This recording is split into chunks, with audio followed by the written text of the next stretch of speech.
TSS।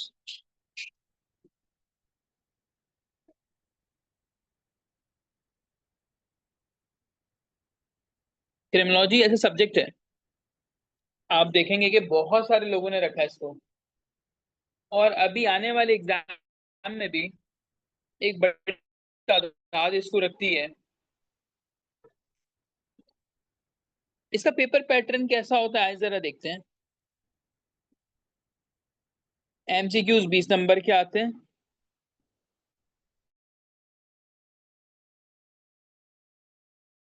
अंदर 4 सेक्शन है, ठीक है। ठीक है, इंट्रोडक्शन है इसके अंदर, अंडरस्टैंडिंग क्रिमिनोलॉजी है, उसके बाद आपके पास क्राइम एंड क्रिमिनल है, इसके बाद क्राइम थ्योरीज है आपके पास, और, और इस्लामिक पर्सपेक्टिव है, ठीक है। सेक्शन 1 में 2 सवाल आएंगे, ये सिलेबस है सेक्शन 1 का। इनमें से 2 सवाल बनेंगे और आपने एक अटेम्प्ट करना है कोई। बात समझ में आई? हर सेक्शन में 2 सवाल आएंगे, आपने एक अटेम्प्ट करना है।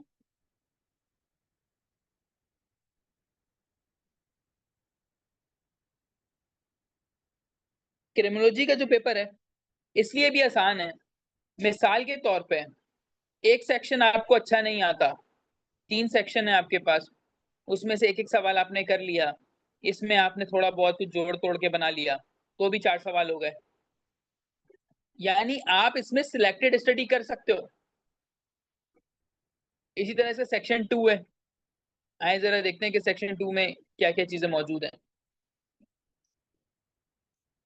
सेक्शन 2 के अंदर ये बात करते हैं जुवेनाइल डेलिंक्वेंसी की। इसका मतलब क्या होता है? जो छोटे बच्चे होते हैं, यानी जो टीनेजर्स हैं, वो जब क्राइम करेंगे तो उनका क्या सिस्टम होगा, फिर उनका जस्टिस सिस्टम है, जुवेनाइल्स का जस्टिस सिस्टम है, इसके ऊपर सवाल आता है। और ये सब कुछ पाकिस्तान का है, ठीक है। फिर ट्रीटमेंट आ जाएगी। इसी तरह सेक्शन 3 क्या बात करता है? इन्वेस्टिगेशन की बात करता है ये, इन्वेस्टिगेशन के तरीके कितने होते हैं, कैसे की जाती है, लीगल प्रोसीजर, और इसमें आपके पास आ जाती हैं ऑर्गेनाइजेशंस, कौन कौन सी ऑर्गेनाइजेशंस जो है डील कर रही हैं, ठीक है। सेक्शन 4 हमारे पास है मॉडर्न कंसेप्ट ऑफ क्रिमिनोलॉजी। इसमें नैब, FI और ये सारी चीजें आ जाती हैं, ठीक है। अब मसला ये है कि तकरीबन कोई 9 बुक्स बताई हैं। अब 9 रिकमेंडेड बुक्स हैं, अगर आप इसमें से कोई एक भी पढ़ लो,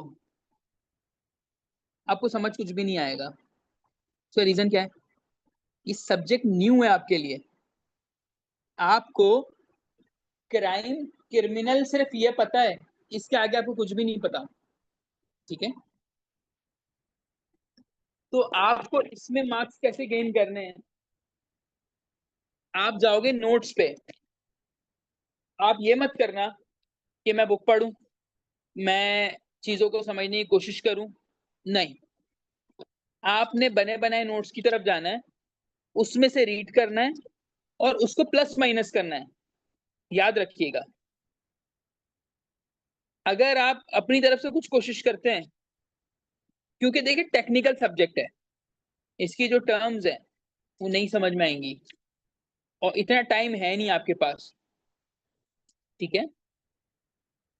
तो अब इसमें से एक टॉपिक स्टार्ट करते हैं और आपको बताते हैं कि ये सब्जेक्ट जो है इजी क्यों है, और मार्क्स कैसे इसमें आराम से आप गेन कर सकते हो। इस सब्जेक्ट के पहले जार्गन्स याद रखिएगा। देखिए जार्गन्स क्या होते हैं, मैं अक्सर कहता हूँ रिलेटेड टर्म, ठीक है। सब्जेक्ट रिलेटेड टर्म का मतलब समझिएगा। मिसाल के तौर पे, अब अगर कोई स्टूडेंट मुझे कहे कि जेंडर स्टडीज का पेपर है और मैं लिख रहा हूं society is governed by man, ये सही है बात, बट इसमें technical term of gender studies नहीं है। जेंडर स्टडीज की टर्म में इसको पैट्रियार्की कहा जाता है, या इसको कहते हैं पैट्रियार्कल सोसाइटी, ये टर्म है। इसी तरह से क्रिमिनोलॉजी जब आप पढ़ोगे, इसकी टर्म्स हैं, कैसे क्राइम, इसी तरीके से मिस्टेक, फॉल्ट, डेविएंट बिहेवियर, इनमें फर्क है। हम हर चीज को जो है वो फॉल्ट और क्राइम की टर्म में ले जाते हैं, तो ये होता है कि इसकी पर्टिकुलर टर्म्स का इस्तेमाल करना है और उसके बाद आपको उसमें अच्छे नंबर मिल जाएंगे। ठीक है जी। तो इसका पहला टॉपिक है व्हाट इज क्राइम। आपको क्या लगता है कि क्राइम क्या होता है?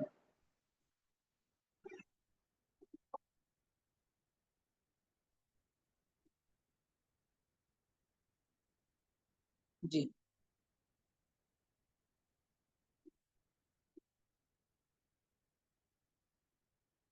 सर आपने कहा कि नोट्स देखें तो नहीं नहीं, इसके जो नोट्स है ना मैं प्रोवाइड करता हूँ। ये मेरे पास जो दो तीन डिफरेंट किस्म के नोट्स है ना जिनसे मैंने तैयारी की थी, वो मैं क्या करता हूँ, बच्चों को भेज देता हूँ। अब स्टूडेंट्स ने मेरा लेक्चर लिया हुआ है, उन्होंने समझा हुआ है, वो दोनों नोट्स को कंबाइन करते हैं और अपने प्रोड्यूस कर लेते हैं। तो ना नोवा करें ना वर्ल्ड टाइम्स करें, जो मैं दे रहा हूँ आप वो कर लें। ठीक है मुस्तफा। ठीक है बिलाल। कहते हैं कि any activity against law is crime, an act और omission declared as crime under the law। क्राइम क्या चीजें हैं जिसमें लॉ में उसको क्राइम कह दिया तो वो लॉ है। क्रिमिनोलॉजी में आपने लाजमी किसी ना किसी को कोट करना है, according to William Blackstone. अच्छा ये आप लोग लिखे नहीं, ये सिर्फ समझ लें, नोट्स में सारी चीजें लिखी हुई हैं। अब according to William Blackstone, ये बहुत बड़े एक राइटर हैं और इन्होंने बहुत काम किया है। अब जो ये कह रहे हैं वो भी हमें लिखना है। ठीक है, आगे चलें।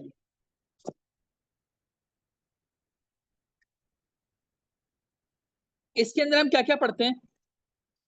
क्रिमिनल इंटेंट, कि उसकी इंटेंट क्या थी। ठीक है, कॉजेशन, वजह क्या हुई, कॉन्करेंस, कि भाई वो क्या एक क्राइम करके रुक गया या आगे बढ़ा। देखें इस तरह की टर्म्स यूज होती हैं, क्रिमिनल इंटेंट, कॉजेशन, कॉन्करेंस। ठीक है।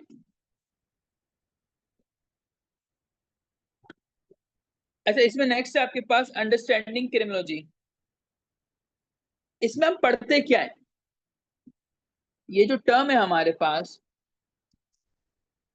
इसके अंदर हम सिर्फ क्राइम नहीं पढ़ते, हम क्राइम के साथ साथ क्रिमिनल का माइंडसेट भी पढ़ते हैं। ठीक है, उसने कोई पर्टिकुलर जुर्म किया, क्यों किया, कैसे किया, और कौन सी थ्योरी इसको कैसे देख रही है, ये सारी चीजें शामिल होती हैं। ठीक है।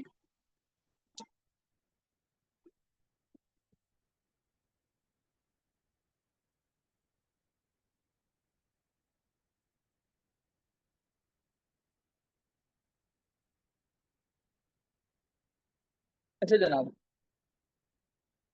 इसमें फिर आगे आपके पास एक टॉपिक आएगा, crime and criminal. Crime and criminal के अंदर आपके पास टाइप्स हैं।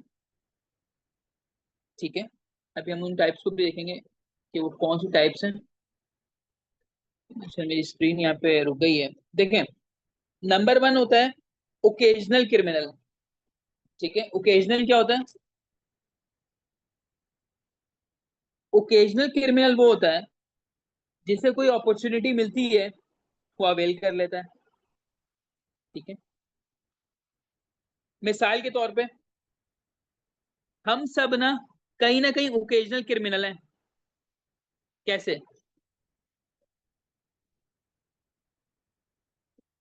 चलिए देखें, बहुत सारे लोग ऑफिस में जॉब करते हैं।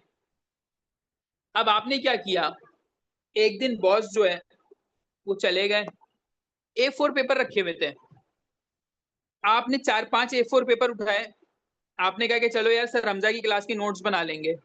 ठीक है, आपने वो उठा लिया। एक दिन गए, आपको एक पेन अच्छा मिला, पड़ा हुआ था, किसी ने देखा नहीं, आपने उठा लिया। कभी कभी ये भी होता है, हमें बाहर नोट मिल जाता है पड़ा हुआ।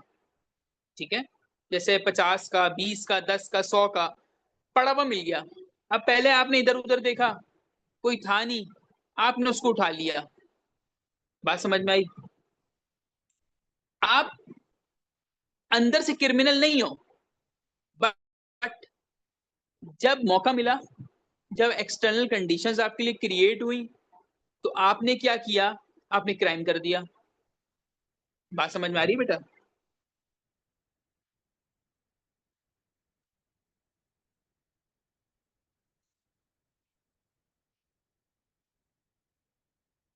Occasional criminal.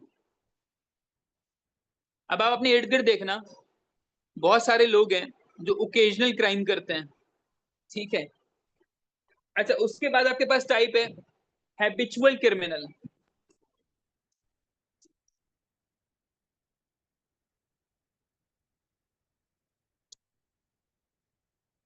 हैबिचुअल क्रिमिनल कौन होते हैं? ये वो तमाम लोग हैं जिन्हें आदत पड़ चुकी है चोरी की या मारने की किसी को,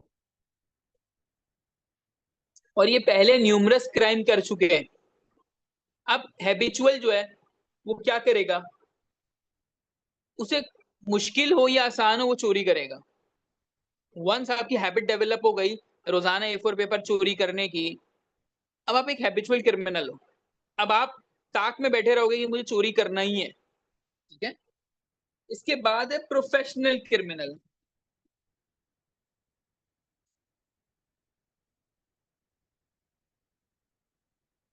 अब जो बच्चे कहते हैं ना कि सर मैं मेरी बेस नहीं बनी हुई या मैं बीच से पढ़ लूं, ऐसा कुछ नहीं है भाई। ये सब कुछ स्टार्ट ही है। आप बेसिक में आप क्या चाह रहे हो, आप अलिफ बे पढ़ना चाह रहे हो, ABCD पढ़ना चाह रहे हो, भाई ये टॉपिक वन है आपका, ये आप समझें, नोट्स लें, स्टार्ट हो जाए। बेसिक बेसिक कुछ भी नहीं होता। ठीक है, प्रोफेशनल क्रिमिनल कौन है? जिसका ब्रेड एंड बटर क्राइम है।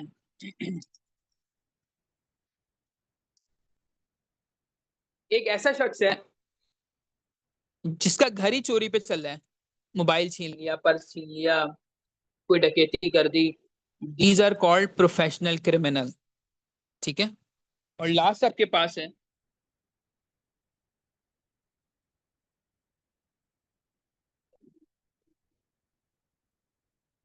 White collar crime. White collar crime क्या होता है? व्हाइट कॉलर क्राइम होते हैं जिसमें आप बड़ी क्रिमिनल कहलाते हो। Money laundering, illegal trading, bribery, और इसी तरीके से जितने भी इंटरनेशनल क्राइम्स हैं वो सारे व्हाइट कॉलर क्राइम होते हैं। ठीक है, अभी मुझे पता है सारी बातें समझ में आ गई।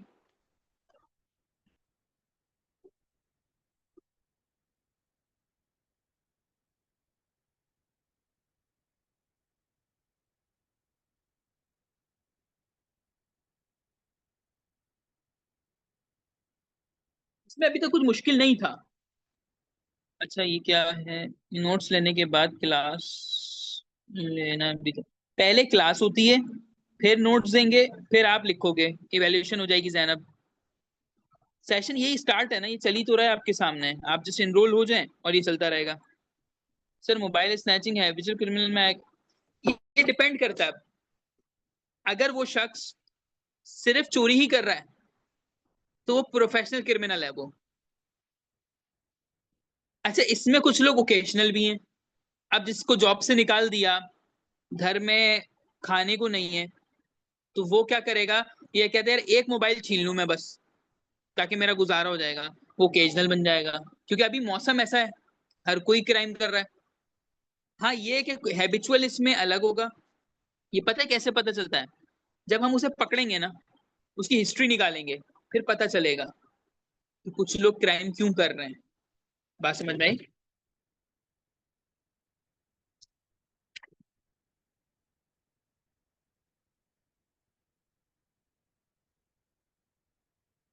क्लियर हो गया?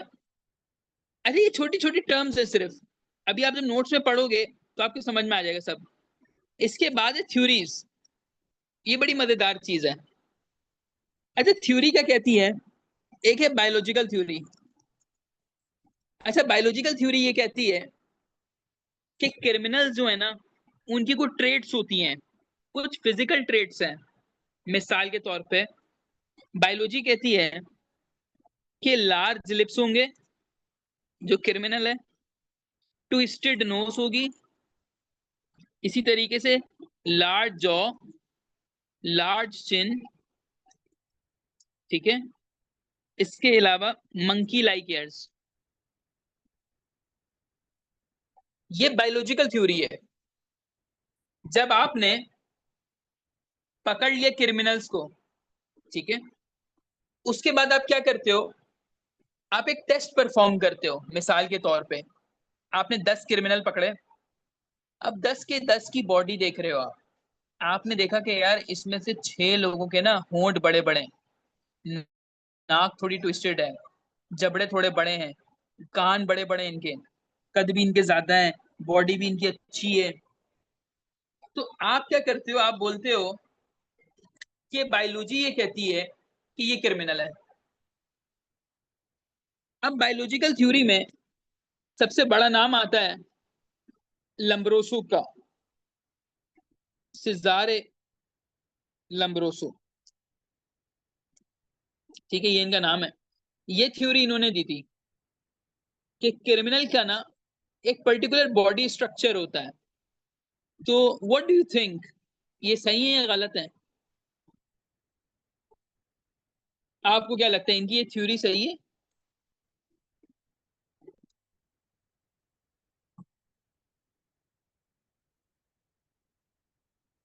बिल्कुल सही नहीं है ये। यस। देखिए, उस टाइम इतनी तरक्की नहीं थी ना, उन्होंने चंद लोगों को पकड़ा, उन्होंने हाइपोथेसिस दे दिया। इसके बाद विलियम शेल्डन की थ्योरी है। विलियम शेल्डन कहते हैं कि 3 टाइप की बॉडी शेप है, 3 types of body shape. Number 1 endomorphic, number 2 ectomorph,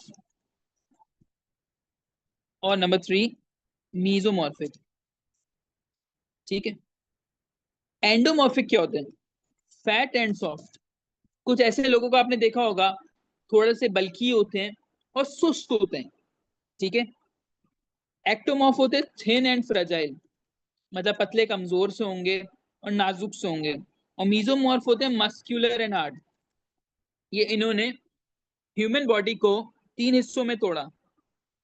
वो क्या कहते हैं कि फिजिक के हिसाब से एंडोमॉर्फ जो है, ये जो है ना चोर चकारी नहीं कर सकते। मीजोमॉर्फ जो है वो कर सकते हैं, क्योंकि उनका बॉडी स्ट्रक्चर क्या है, मस्कुलर और हार्ड है। ठीक है। अब ये देखें, ये थ्योरीज जो हैं ये बहुत पहले आई थी, कि जब आपके पास कोई साइंटिफिक इक्विपमेंट नहीं था, आपको क्या करना था, क्रिमिनल पकड़ना था। क्राइम तो हो गया, अब कुछ ना कुछ पैरामीटर होना चाहिए। तो उन्होंने कुछ पैरामीटर्स बनाए बायोलॉजी में। तो इन्होंने बोला कि ये जो है ना, ये वाली क्लास जो है ये क्राइम करती है, ये क्रिमिनल है। ये बात भी गलत साबित हुई बाद में। तो बायोलॉजिकल थ्योरीज जो है ना, वो एक सर्टेन टाइम के बाद नल एंड वॉइड हो गई। ठीक है, उसके बाद आप आगे चलें।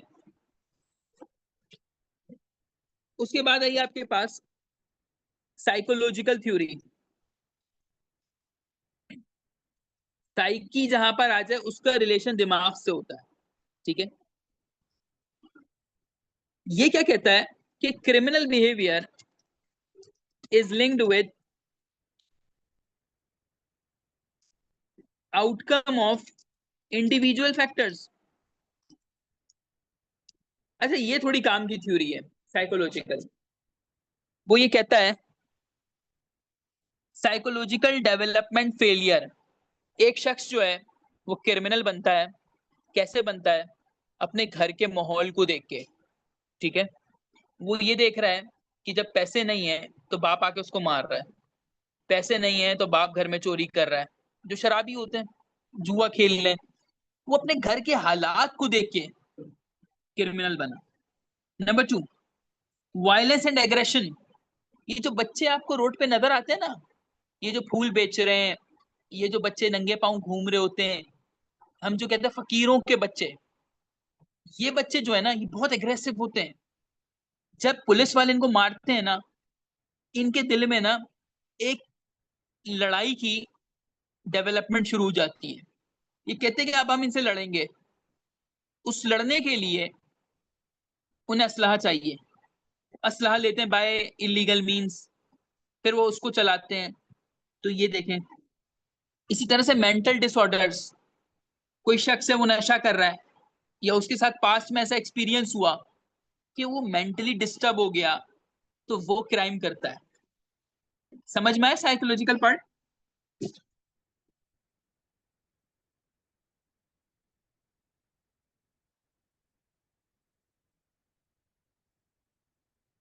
नहीं, साइकोलॉजी शेल्डन ने नहीं दी थी। इसमें डिटेल में लिखा हुआ है कि साइंटिस्ट ने क्या चीज दी थी। Last is sociological. सोशियोलॉजिकल क्या है कि हम क्रिमिनल बिहेवियर को काफी सारे फैक्टर्स पे देखते हैं। मिसाल के तौर पे सोशल डिसऑर्गेनाइजेशन थ्योरी। डिसऑर्गेनाइजेशन का मतलब है कि आप जो है टूटे हुए हो। कैसे? आप लोग रहते हो एक सोसाइटी में। अब मिसाल के तौर पे ये सोसाइटी है आपकी पूरी, आप यहाँ से माइग्रेट कर गए और आप इधर आके बस गए। यहाँ पे क्राइम कल्चर है। ठीक है, यहाँ पे नेबरहुड जो है ना अच्छा नहीं है, और आप यहाँ पे सेट नहीं हो पा रहे। जैसे तैसे टाइम गुजरा, आपके अंदर कुछ हैबिट्स डेवलप हुई लोगों को देख देख के। कि भाई मिसाल के तौर पे, मैं पहले जहाँ रहता था वहां मेरा 30,000 में गुजारा हो जाता था महीना। यहाँ मैं आया हूँ तो लोग 1.5-1.5 लाख रुपए खर्च कर रहे हैं, 1-1 लाख रुपए का खाना खा रहे हैं, दावतें हो रही हैं। अब आप क्या करोगे? अब आप क्राइम की तरफ जाओगे। क्यों? क्योंकि आपके आसपास के लोग क्या है? क्रिमिनल्स हैं। तो आपने क्या किया? उनके बिहेवियर को लर्न किया। ठीक है, इसके बाद स्ट्रेन थ्योरी। स्ट्रेन थ्योरी ये कहती है कि हमारे पास दो चीजें होती हैं। एक होता है मीन्स। मीन्स मतलब होता है रास्ता, और एक है गोल्स। देखिए बेटा, आप लोग सब बड़े बच्चे हो। हम सबको कभी ना कभी घर वालों ने कहा था कामयाब होना है, राइट? मसला ये है, सोसाइटी ने गोल्स बता दिए। गोल क्या बताया सोसाइटी ने? सीएसएस करो। सीएसएस क्यों करो? ये नहीं बता रहा कोई। गवर्नमेंट जॉब में जाओ, क्यों जाओ? ये कोई नहीं बता रहा। या कैसे जाओ? कोई नहीं बता रहा। बस सोसाइटी ने ये गोल सेट कर दिया। मैं एक मिसाल देता हूं आपको। अभी क्लास में हमारे पास जैनब है, मुकद्दस है, अक्सा है। मुझे बताइए बेटा, आप दोनों की गली में आपके कुछ ना कुछ जानने वाले होंगे, कुछ ना कोई रिश्तेदार, कोई ना कोई अब सलाम दुआ करता होगा, राइट? आपकी गली में एक लड़की आती है जो डिप्टी कमिश्नर हो। अब आप मुझे बताएं कि गली वाले अक्सा का जिक्र करेंगे या उस डिप्टी कमिश्नर का जिक्र करेंगे, या वो ये बोलेंगे अक्सा कामयाब है या डिप्टी कमिश्नर कामयाब है, किसका जिक्र होगा? या जैनब की गली में कोई पुलिस वाले आ जाएं तो जैनब को तो कोई बोलेगा भी नहीं, सब यही बोलेंगे देखो वो पीएसपी का बंदा है, ऐसा है वैसा है। सोसाइटी ने हमें गोल दे दिया लेकिन मीन्स नहीं बता रहा। जैसे सोसाइटी ने बोला कि पैसा कमाओ, फिल्थी रिच बंदा हो, इतना पैसा उसके पास कि उसको टेंशन ना हो। अरे भाई उसका मीन तो बताओ। अब लोग क्या करते हैं, इसको पाने के लिए गलत रास्ता इख्तियार करते हैं। ठीक है, मिसाल के तौर पे रिश्वत देना, कोई गवर्नमेंट जॉब है तो उसकी चीटिंग करना, उसमें कुछ भी करना, क्योंकि सोसाइटी ने कामयाब होने का स्टैंडर्ड तो दे दिया आपको लेकिन रास्ता नहीं दिया। पैसा चाहिए तो भाई कत्ल कर दो, तुम रैंसम कर लो, 50-60 लाख रुपए आ गए तुम्हारे पास। सोसाइटी के नजर में तो तुम कामयाब हो गए लेकिन तुमने जो रास्ता चुना वो गलत है। तो स्ट्रेन थ्योरी क्या करती है कि जो सोशियो इकोनॉमिक गोल्स है ना हमारे, ये उसको डिस्कस करती है। एक शख्स अगर क्राइम करता है, मैं अपनी मिसाल लेता हूं, मैं क्यों किसी को बुरा बोलूं। हम गवर्नमेंट ऑफिस में हैं, ठीक है। अब मैं एक टाउन ऑफिसर हूं, अब मेरे पास पूरा टाउन है, टाउन एक अच्छा खासा बड़ा इलाका है, उसका करता धरता मैं हूं। अच्छा होगा तो भी मैं करूंगा, बुरा होगा तो भी मैं करूंगा, ठीक है। अब मेरे पास कहीं से मुझे पता चल गया कि रिसोर्सेज मौजूद हैं, कुछ करोड़ों रुपए। मैंने क्या किया, मैं इस पोजीशन पे बैठने के बाद मैंने वो हथिया लिए पैसे, हालांकि मुझे जरूरत नहीं है। मेरे पास एक स्टेबल जॉब है, एक छोटा सा मेरा बिजनेस है, मैं ऑनलाइन पढ़ाता हूँ, गाड़ी है मेरे पास, मेरा अल्लाह का शुक्र सब गुजारा हो रहा है। अब जो मैं जा रहा हूँ इस चोरी के लिए, जो चीजें ले रहा हूँ, जो लालच है मेरे अंदर, वो मैं सोसाइटी के लिए कर रहा हूँ, क्योंकि सोसाइटी मुझे अभी भी कामयाब नहीं मान रही। सोसाइटी कहती है कि भाई तुम्हारे पास लैंड क्रूजर हो, तुम्हारे पास डाला हो, वीगो हो, तुम्हारा बड़ा सा बंगला हो, आलीशान घर हो, तुम रोजाना का खाना रेस्टोरेंट में खा रहे हो, ये सोसाइटी ने नॉर्म बना लिया। आईफोन 15 ही होना चाहिए आपके पास तो आप कामयाब हो। तो बेटा अब सोसाइटी को दिखाने के लिए मैं क्या करूंगा, मैं क्राइम करूंगा। बात क्लियर हुई आपको?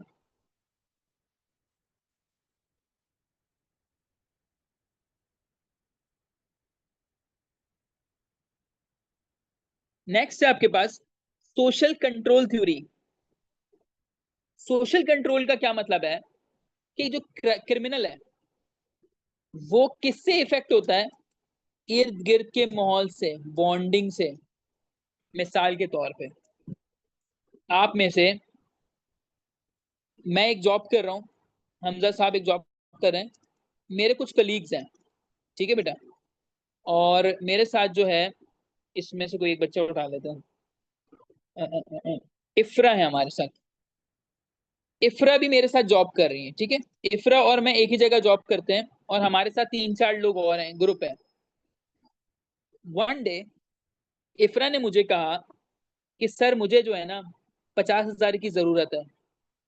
अब मैंने कहा इफ्रा मेरे भी हालात बहुत हैं, सैलरी नहीं है, मुझे भी कुछ 20-25 हजार रुपए चाहिए।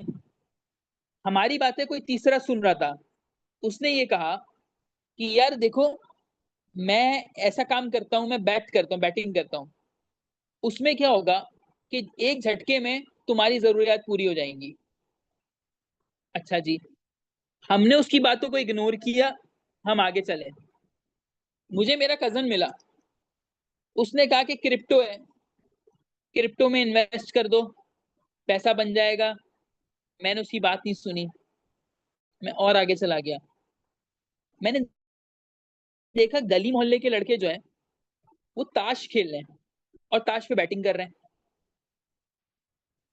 अब मेरा जो ये सर्किल है ना, ये मुझे क्राइम पे आमादा कर रहा है। स्लोली ग्रेजुअली मुझे और इफ्रा को बोलेगा क्राइम करो, और ना चाहते हुए हम किसी ना किसी की बात में आके क्राइम कर देंगे, ठीक है।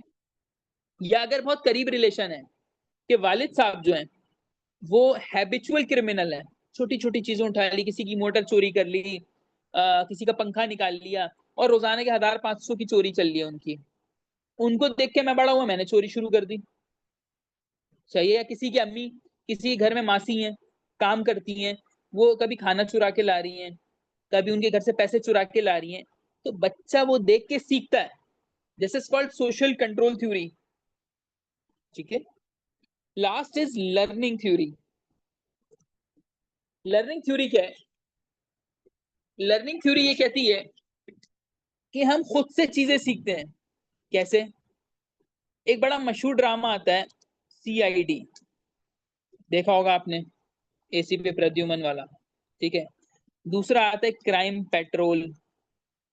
अच्छा, कुछ हमारे पास समा न्यूज है, जियो है, इसमें ना री इनाकमेंट्स आती हैं। स्पेलिंग देख लेना यार, हो सकता है गलत है। री इनाकमेंट्स क्या होती हैं? जो क्राइम हो गया होता है, वो उसको दोबारा से रिक्रिएट करते हैं और टीवी पे दिखाते हैं। अब एक बच्चा है,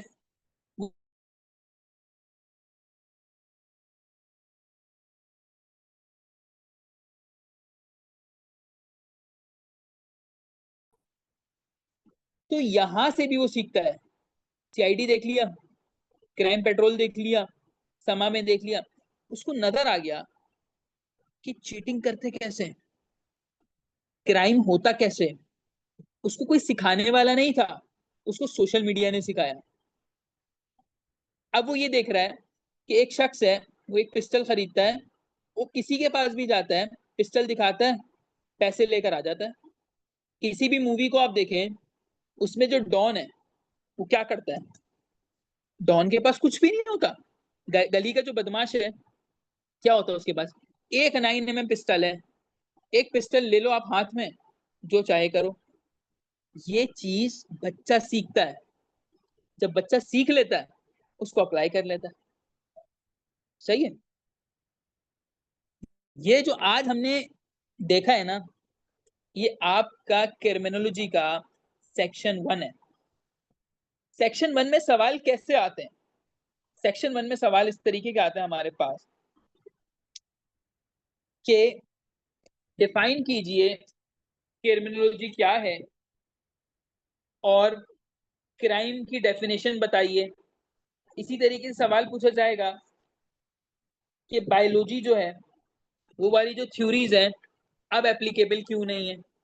ठीक है। तो छोटी छोटी चीजें जो हैं, इस सेक्शन में से पूछी जाती हैं। लास्ट 2 मिनट्स में मैंने 2019 का पेपर निकाला है और मैं आपके साथ डिस्कस करता हूं।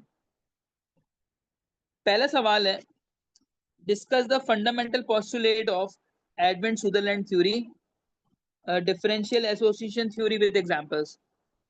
यानी एक ऑथर का नाम है और उसकी थ्योरी उसके साथ है। ऑब्वियस से जब आप नोट से पढ़ोगे तो आपको समझ में आ जाएगा। अगर बायोलॉजिकल थ्योरी आ जाता है तो हमें क्राइम के साथ, मैं बता रहा हूँ जैनब, सवाल बता रहा हूँ, अभी बता रहा हूँ। उसके बाद हम किसी और ईयर का सेक्शन देखते हैं, सेक्शन 1, कि उसमें उन्होंने क्या क्या सवाल पूछे हुए हैं। मिसाल के तौर पे मैंने दिया था 2021, देखो 2020, देखो 2020 में ऑप्शनल पेपर।